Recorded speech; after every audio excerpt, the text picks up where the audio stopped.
Hello everyone, welcome back to my channel. My name is Roxy and this is Bookish Plans and Things. So today I am going to be planning for the month of May. I'm also going to be doing the vision board as well as the weekly spread for the last few days in April and then the first few days of May. So normally these types of videos are, just music in the background with a few captions here and there. I don't think I've ever really explained my planning process. And I know there are a lot of videos out there where the planners, kind of explain little tips and tricks and how they plan. And so I decided that I wanted to do that this time around as well. So we're gonna kind of walk through the way that I plan, how I make my planner work for me, and hopefully you guys, will kind of find some inspiration or learn new ways. I personally like watching these types of videos because I do get inspiration myself. So in the years that I've been planning, whether it was before I found digital planning or even currently, I've changed, and I constantly change. Every week, every month, I do change how I plan. But I wanted to just kind of talk with you guys and walk you through my process. So I prefer functionality over like decorative or anything else. Like I like to make my planner functional before I make it look pretty. So you'll see here that I am putting in all the events. I am adding appointments. I am adding just the big things. I don't add to-do lists necessarily here. I don't add, the little menial tasks that happen throughout the week or throughout the day. I just add things that are, important for that month. Holidays, trainings, appointments, just big things like that. And then I leave any kind of details to the week or to the day. I don't normally daily plan unless I know it's going to be a really busy day with a lot of to-dos, a lot of errands. I typically don't daily plan. I just use my notes app on my phone for things I need to get done and call it a day. But yeah, so you'll see here that I'm adding like big events, last day of school in the month of May for my kiddos, birthdays happening. We have Mother's Day, we have Memorial Day. So yeah, so some fun things happening this month. As you guys saw just a bit ago, I tend to write things down in my planner before I go in to type it and, make it look nice and neat and everything. And that's kind of what I do with my physical planner too. That's what I refer back to anytime I'm like, I'm needing things to do or what is going to happen for that month. I refer to my digital planner, but I am always writing things down in my digital planner, like for the following week, or I don't use my planner on a daily basis. My phone is really what I use, and then again, my physical planner. But yeah, so I'm always writing things down before I type it in, and sometimes it is like double the work, but this is how it works for me. I've kind of found a groove and I've made it to where it is, it doesn't take me as long to plan anymore. I've kind of gotten my, the way I plan pretty much down to a science. It's not the same every week. There are times where, I kind of lag on it, or I don't want to make it look all pretty and I just type things out. But for the most part, it is pretty much the same every week.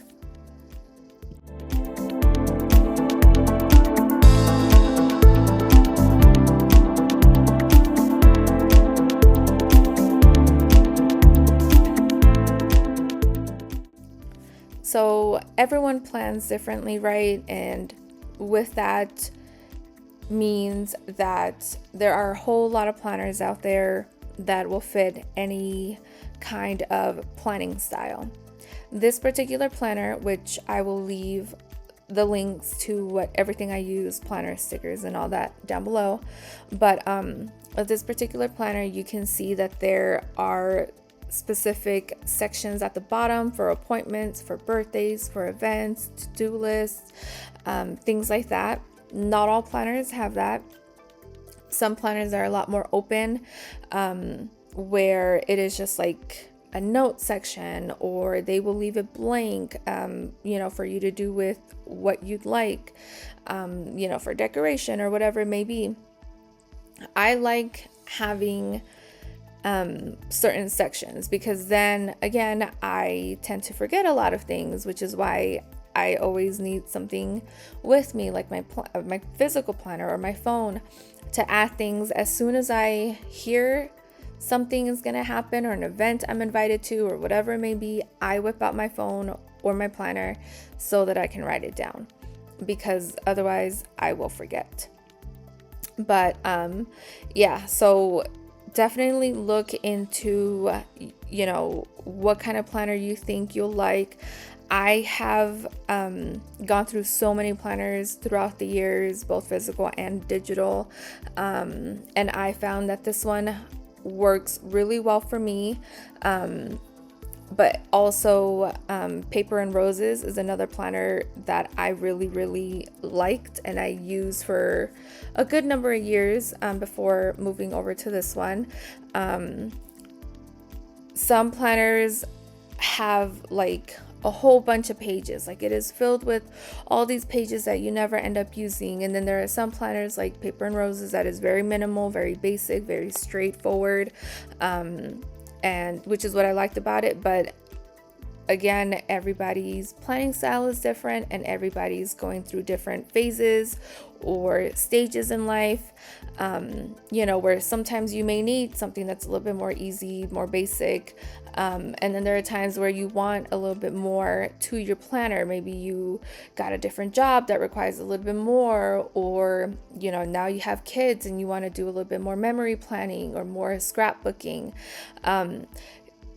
The thing about digital planning, you can make any digital planner, a memory keeper or whatever, but there are planners that have specific layouts that'll make it easier for you and already kind of, written out for you. All you have to do is go in and decorate it. So there are plenty of planners out there that'll work for everybody.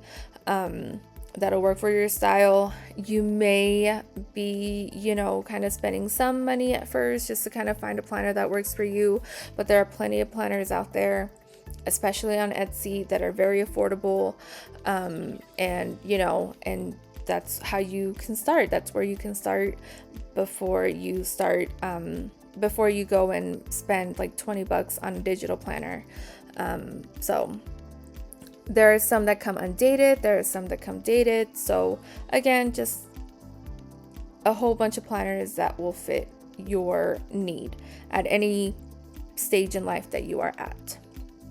There are work planners, there are lifestyle planners, there are teacher planners. So just a whole bunch of fun stuff that you can use wherever you are.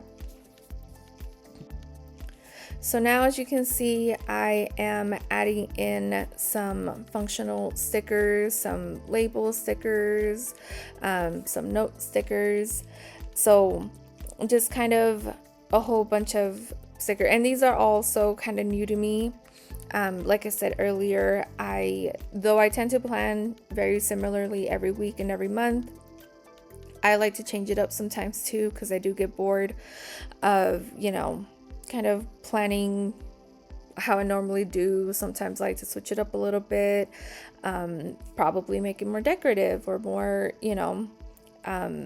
more busy looking, but it just depends every month. But these stickers, like I said, I will leave down below, but these are just the kind of stickers that will add just a little bit of color to kind of, spice up the calendar a little bit. I I like to use different kind of stickers every month. I don't have a specific type of sticker that I go to or sticker shop. There's a whole bunch. I've spent a little too much money on these stickers, but the great thing about digital planning is that you can use them over and over again. Something else I like to use is the highlighter tool. The highlighter tool is another great way to add color and to color code events, birthdays, holidays, if you have kids, school events, if you work events. So, you can color code things. The way I like to do it is I will take a color, and I think you saw me do this earlier. I will take the main colors from the sticker book or, sticker kit, and I will use the color tool to match that color. And you can do that for both the pen tool and the highlighter tool. And that way, if you want to change your font color, if you want to change the highlighter or the pen color, if you, physically manually write on your planner, you can match the colors of the stickers as well. So that's another, those are just other ways, you can add color to the planner if you choose not to use stickers. I know there are some people that like the minimal style or the minimal look on their planner and just use neutral colors. That's another way to, to just add a little bit more fun, a little bit more sparkle if you like that kind of thing. When it comes to sticker placement, like the decorative type of stickers, normally there's no rhyme or reason to how or where I place my stickers. If it so happens to kind of line up, to what I'm planning, I'll kind of put it there or place it to where, it'll match to that certain event kind of thing. But typically I just kind of put things anywhere. I'm okay with having white space. I know there are other planners out there that like to fill up the page as much as possible, but I'm okay with having white space. So I, sometimes have these kind of little cute hand-drawn stickers that I'll use. Sometimes I will use like your typical sticker kits kind of thing. But yeah, sticker placement, how I place them, I just kind of want to make it look a little even. I can be a little anal sometimes in like the sizing of it. Like I can't have it too big, can't have it too small. But for the most part, there is no, no specific way in how I wanted to, where I wanted to be. I just want it a little balanced. And yeah.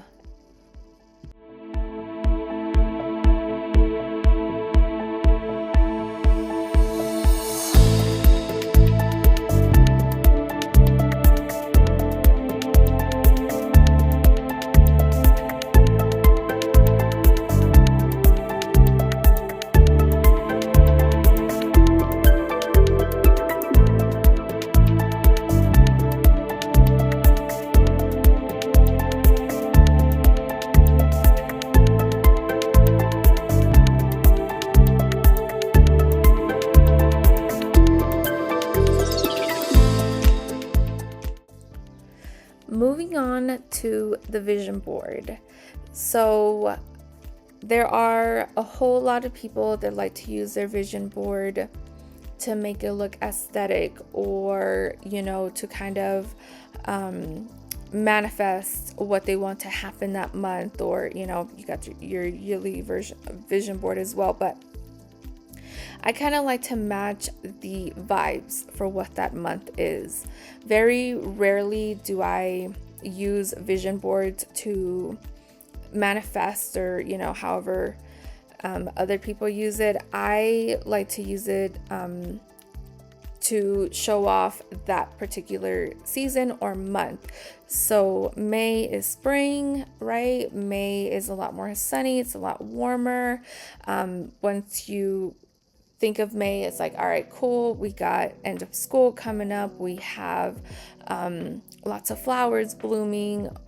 We have a lot of insects and pretty things. So that's kind of what I envisioned for May, and what all the images that I found are from Pinterest, and I was going for a floral type of look, and that's what I got, and I think it came out really nice. And I ended up using some stickers from the sticker pack as well.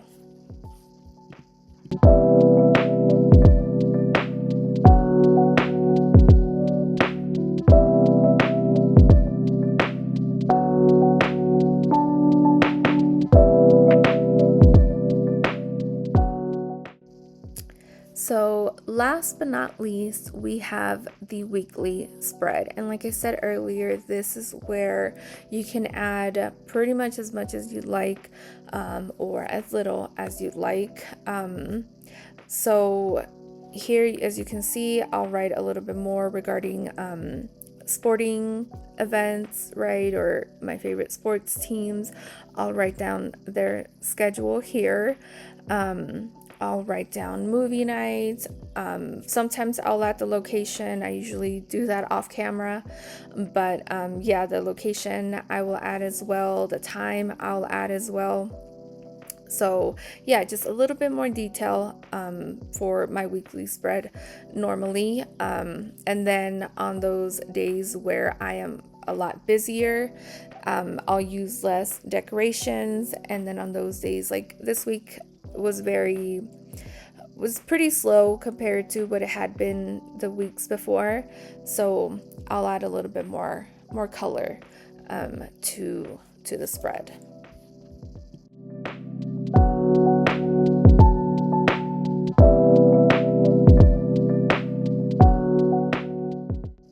And then, as you guys know, sometimes things don't go according to plan. So for example, I put here that we were going to have movie night on Friday. We ended up having to move that twice because, the Lakers are playing right now. It's playoff season. And we ended up losing game 5 at home.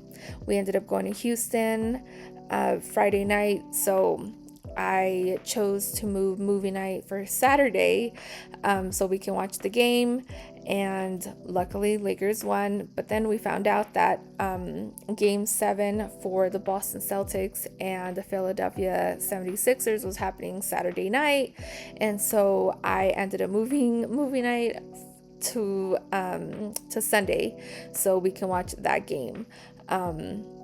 As of right now, I don't know if Boston won or lost, but I am putting out the energy that I want the Celtics to lose.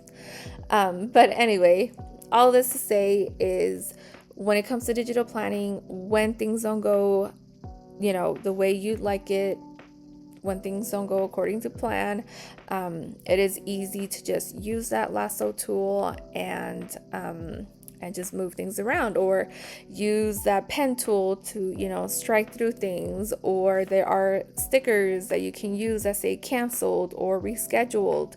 So any way in which you need to move things around, or when things don't go how you planned, whatever the situation may be, digital planning makes it easy to change things, to scratch things out, to delete, as opposed to a physical planner where you would have to use a whiteout or use stickers, or whatever it may be.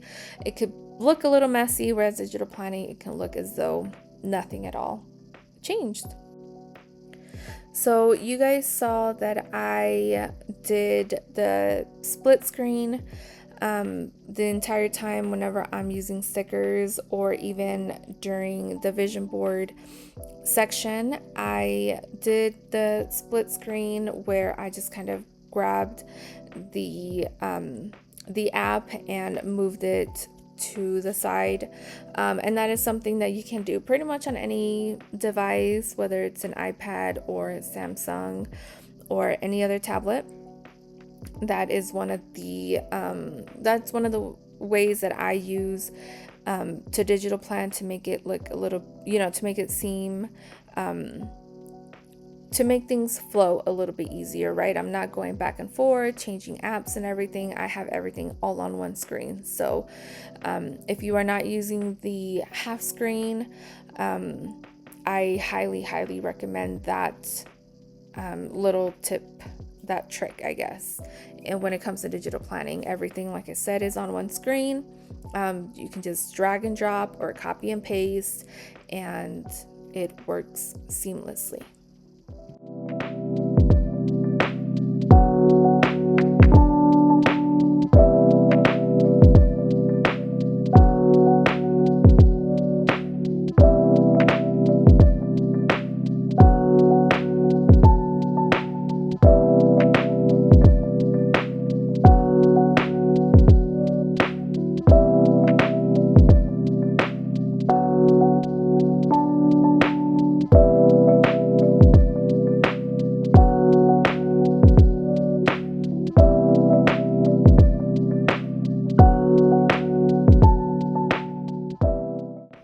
Well, there you have it, you guys. That is the basic way that I plan.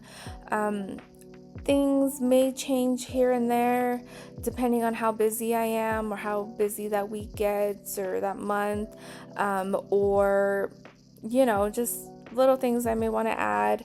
I do like to switch things up here and there, but for the most part, this is how I plan. I write things down first, and then I add the decorations and the fun stuff, and then kind of do that from week to week. But I do like to plan ahead, if I can, but for the most part, I do take it week by week. So here you are. Here is my monthly planner when it's all done, or my monthly spread, my vision board, and then of course my weekly spread. But yeah, thank you guys so much for watching. I will talk to you guys next time. Bye.